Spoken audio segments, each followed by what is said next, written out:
Welcome to our channel. Today we how to transfer documents to Dropbox using n8n automations, full guide step by step clearly.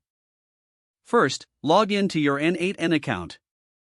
Once logged in, access your workflow dashboard. Click on the new button to create a new workflow. In the search bar, type HTTP request and drag the HTTP request node onto your canvas. Configure the HTTP request node by selecting the method you want to use, such as POST or GET. Enter the endpoint URL for the document you wish to transfer. Add any relevant headers, such as authorization or content type. Next, search for the Dropbox node in the node panel. Drag the Dropbox node to your workflow canvas. Select the action you want to perform, such as upload file. Connect the output of the HTTP request node to the input of the Dropbox node.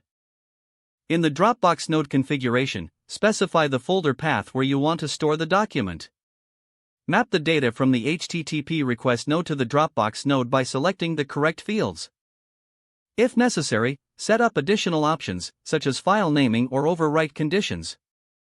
After configuring both nodes, click on Execute Workflow to test the setup. Check your Dropbox account to ensure the document has been uploaded successfully.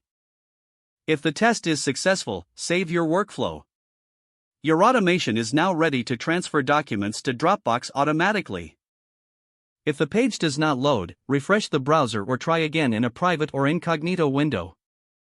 Make sure you are using the correct email address, then retype it carefully to avoid small typos.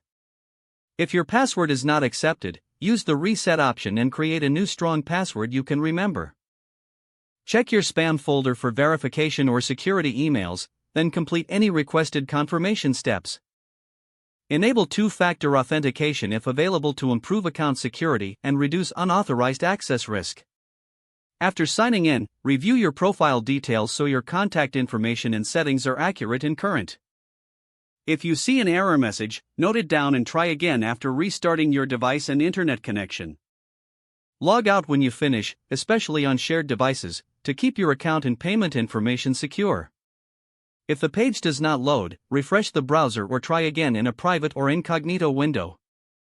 Make sure you are using the correct email address, then retype it carefully to avoid small typos. If your password is not accepted, use the reset option and create a new strong password you can remember. Don't forget to like this video and subscribe to our channel for more step-by-step tech guides.